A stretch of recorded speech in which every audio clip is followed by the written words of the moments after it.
in Baltimore for about 7 to 10 days. And then just kind of determined to be suicide, so the interest in it faded. Police from the jump were leaning to suicide. The circumstances, the evidence, the hard evidence that we have really point to this probably being suicide. But there wasn't a lot of evidence. He wasn't shot in the head. He wasn't stabbed. There was nothing suggesting he'd been beaten or he'd been strangled. He ended up in a hole.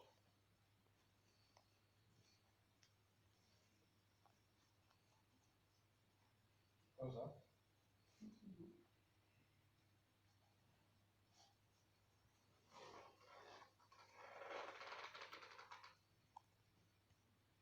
And they're not obviously listening to us. We're telling them, no, he wasn't under any mental duress. No, wasn't under any kind of psychoactive medications or anything. None of those things. You know, the drug test comes back, indicates that, you know?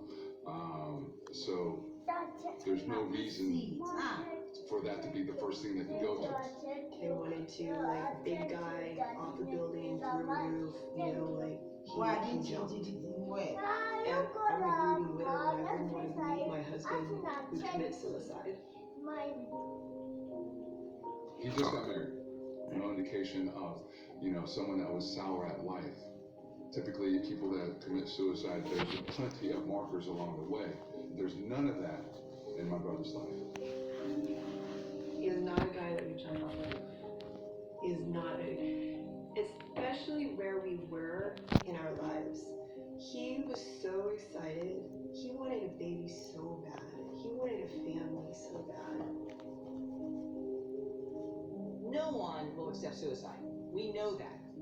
But this case just didn't have that specter about it, because there just wasn't any evidence that he was somebody who was ready to take his life. Part of my trying to figure all of this out is that I wanted to talk to the medical examiner. I had a whole list of questions on how Ray died, or the possibilities. I met with the medical examiner, and she closed the door, and she said, I know what they're trying to do, and we are not closing this case. They said that what wasn't consistent with the fall was the way that his shins were broken. And that's all she would say. They did not say anything of what would cause the breaks. They just said it was inconsistent. So with the questionable incidents of how Ray came through the hole and the unusual circumstances behind it, the medical examiner decided to declare undetermined. When you rule a case undetermined, what you are saying as a medical examiner and a forensic examiner is, we don't have enough information to conclude this person took his or her own life or someone else took their life. And so you can't close the case.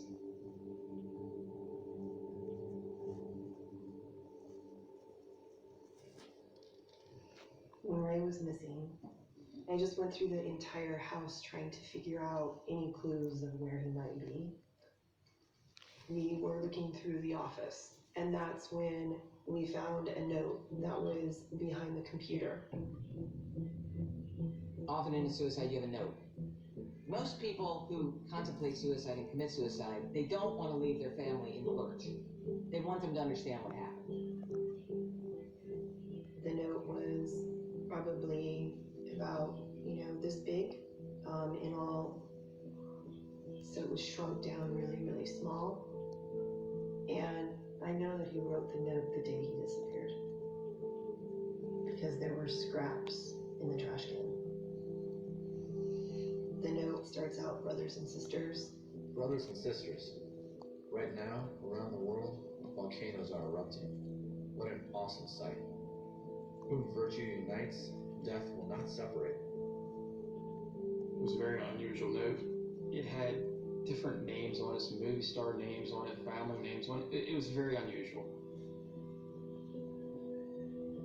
There's a whole page of people he knew, but He's missed some significant people, so that seems strange.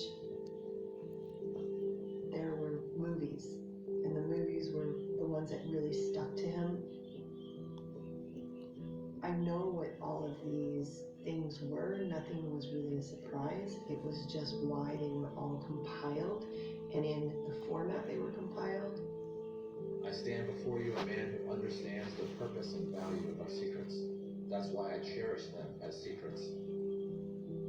Because it was so weird, I just took that first sentence and laid it into Google search. And the first thing that came up was Freemasons. He definitely was, kind of curious in just secret societies, the Freemasons, and maybe he was looking to do a screenplay. I would describe the letter as cryptic. It's kind of like reading tea leaves. In fact, someone I used as a consultant when we were doing this story said, maybe it's written in code. That was a well-played game. Congratulations to all who participated. Ray was a prolific writer, and he wrote all sorts of stuff. Everywhere. A lot of what he wrote down was just random thoughts that didn't necessarily connect. It could be from a phone number to a philosophy idea of why the sky is blue, or work, and all in one pad of paper can be all of those things with not any rhyme or reason. Life is a test to see if you can control your spirit. Take care and enjoy the festivities. I didn't know what to do with it, gave it to the police immediately. We actually sent the note to the FBI lab. They came back and the FBI kind of cleared the note as just an unusual note, but not suicide intent. This note, I hate because I don't understand it, but this is definitely not a suicide note. I do know that. One of the other interesting elements in this case was on the day that he disappeared, whatever happened seemed to happen in a hurry. He left the house in a hurry. He seemed to park in a hurry. He didn't have